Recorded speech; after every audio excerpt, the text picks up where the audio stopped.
বাচ্চা কান্নাকাটি করছে আর তাকে শান্ত করতে আপনি তার হাতে তুলে দিয়েছেন এরকম 10 বা 20 টাকার চিপস বা কুরকুরের প্যাকেট। আপনি ভাবছেন এতে কি আর এমন ক্ষতি হয়, কিন্তু আপনি কি জানেন এই 10-20 টাকার ছোট্ট প্যাকেটটাই আপনার বাচ্চার কত বড় ক্ষতি করছে? চলুন জেনে নেওয়া যাক একটা ছোট্ট ভিডিওর মাধ্যমে।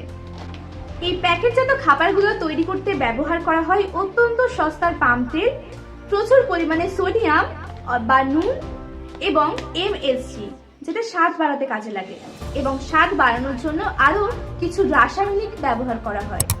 এগুলো বাচ্চার লিভার এবং কিডনিকে তো ক্ষতি করে, সাথে বাচ্চার ব্রেনের উপর অনেক এফেক্ট ফেলে। দেখুন, বাচ্চার শরীরে অতিরিক্ত মাত্রায় কেমিক্যাল গেলে বা সোডিয়াম গেলে বাচ্চার মনোযোগী হওয়ার যে ক্ষমতা সেটা কমে যায়। বাচ্চা পড়াশোনায় মনোযোগী হতে পারে না, যার ফলে বাচ্চা হাইপার অ্যাক্টিভেট হয়ে যায়। আমি জানি বর্তমান সময়ে দাঁড়িয়ে বাচ্চা মানুষ করা কিংবা তাদের বায়না সামলানো অত্যন্ত কঠিন।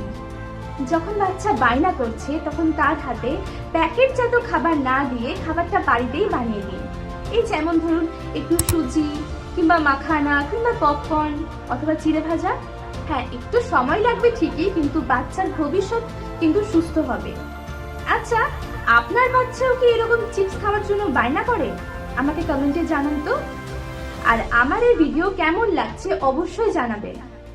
আপনার পরিচিত মা বাবাদের সাথে এই ভিডিওটি শেয়ার করুন, যাদের বাচ্চারা চিপস খাওয়ার জন্য এরকমই বায়না করে। ধন্যবাদ।